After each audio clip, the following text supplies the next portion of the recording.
कहानी का शीर्षक है धैर्यवान मुद्गल। मुद्गल कुरुक्षेत्र के खेतों में गिरे पड़े अनाज के दाने बीनकर अपनी गुजर बसर करने वाले एक धर्मनिष्ठ, सच्चे और द्वेष रहित तपस्वी थे। अपनी इस मामूली सी सामर्थ्य पर भी वह सदा यज्ञ और अतिथि सत्कार करते रहते थे। वह, उनकी पत्नी और उनके पुत्र तीनों ही कम से कम में जीवन व्यतीत करते थे। चाहे 15 दिनों में एक वक्त भोजन मिलता हो तो भी वह सब संतुष्ट रहते थे। अतिथियों के आने पर उनका चावल रखने का पात्र, चाहे उसमें थोड़े से चावल ही क्यों न हो, भरपूर हो जाता था। चाहे सैकड़ों मेहमान आ जाएं, उनके घर में पका चावल बढ़कर सभी के लायक बन जाता था। ऐसा इस कारण होता था कि उनके देने में उनकी मनोभावना बड़ी ही पवित्र रहती थी। एक बार दुर्वासा ऋषि नंग धड़ंग पागल से बने हुए उनकी कुटिया में जा घुसे और उन्हें धमकाते हुए खाने को मांगने लगे। उन्हें खाना परोसा गया, मगर वह तो जो कुछ भी पका था सारा का सारा चट कर गए और फिर अपनी थाली का बचा भोजन पागलों की तरह अपने बदन पर मलते हुए चले गए। घर वालों के लिए कुछ भी खाने को नहीं बचा। मुद्गल ऋषि अगले दिन के लिए खेतों में से कुछ और चावल बीन लाए। अगले दिन वे चावल पकाए गए, मगर दुर्वासा ऋषि फिर आधम के और सबका सब साफ कर गए। इसी प्रकार निरंतर 6 दिनों तक चलता रहा। बेचारे मुद्गल, उनकी पत्नी और पुत्र तीनों भूखे ही रह जाते थे। लेकिन दुर्वासा ऋषि को मुद्गल के चेहरे पर रत्ती भर उदासी नजर न आई। तब दुर्वासा ऋषि मुद्गल से कहने लगे, तुम्हारे जैसा दाता जिसके मन में लेश मात्र मत्सर न हो और कोई नहीं है। तुम बड़ी मुश्किल से खाने की सामग्री जुटाते हो, सारा ही पकाते हो और तुम शांति से देखते ही रहते हो, जबकि कोई दूसरा ही आकर तुम्हारा भोजन चट कर जाता है। तुम्हारे मन को यह तनिक भी अप्रिय नहीं लगता। ऐसे व्यवहार के लिए धीरज चाहिए। स्वयं कई दिनों तक भूखे रहकर भी इतने शुद्ध हृदय से देना प्रशंसा की बात है। तुमने तो अपने सुकर्मों, आत्मसंयम, धीरज, उदारता, सेवा, सच्चाई और धर्म से उच्च पद प्राप्त किया है।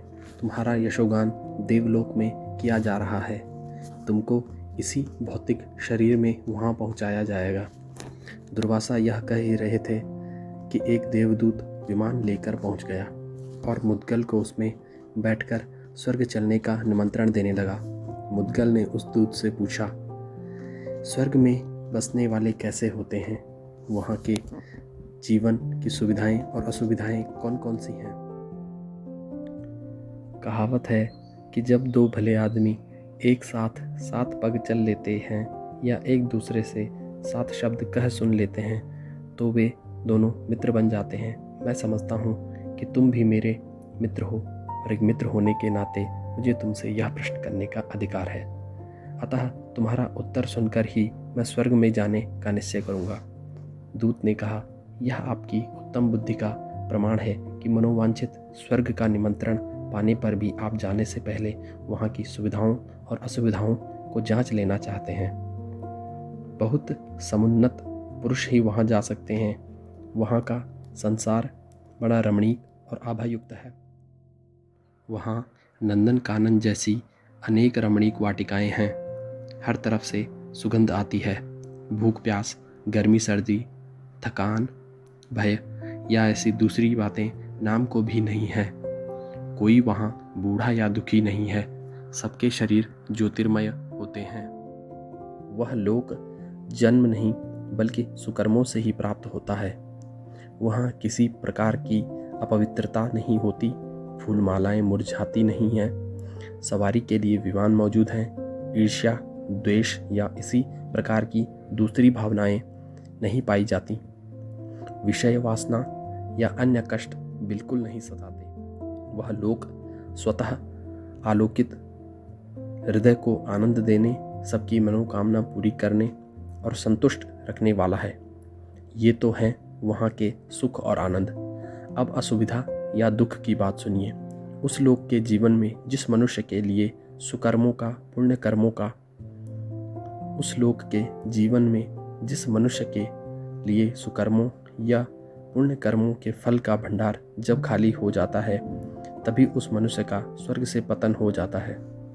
मुद्गल बोले, यह असुविधा तो बड़ी गंभीर है। क्या तुम मुझे कोई दूसरा ऐसा लोक बतला सकते हो जहाँ ऐसा दुख न हो? देवदूत ने कहा, हाँ, वह लोक ब्रह्मलीन अवस्था है। फिर उस पदवी को प्राप्त करने का तरीका बतलाते हुए दूत ने पुनः कहा कि अहम तथा ममता की भावना का त्याग तथा अन्य कठिन तपस्याएं करनी पड़ती हैं। इसके बाद उसने ऋषि मुद्गल को स्वर्ग की ओर प्रस्थान करने का निमंत्रण दिया। मुद्गल ने गहरा विचार करने के बाद उत्तर दिया, हे देवदूत, मैं तुम्हें नमस्कार करता हूँ, तुम आराम से लौट जाओ। यह थी ऋषि मुद्गल के धैर्य की कहानी। धन्यवाद।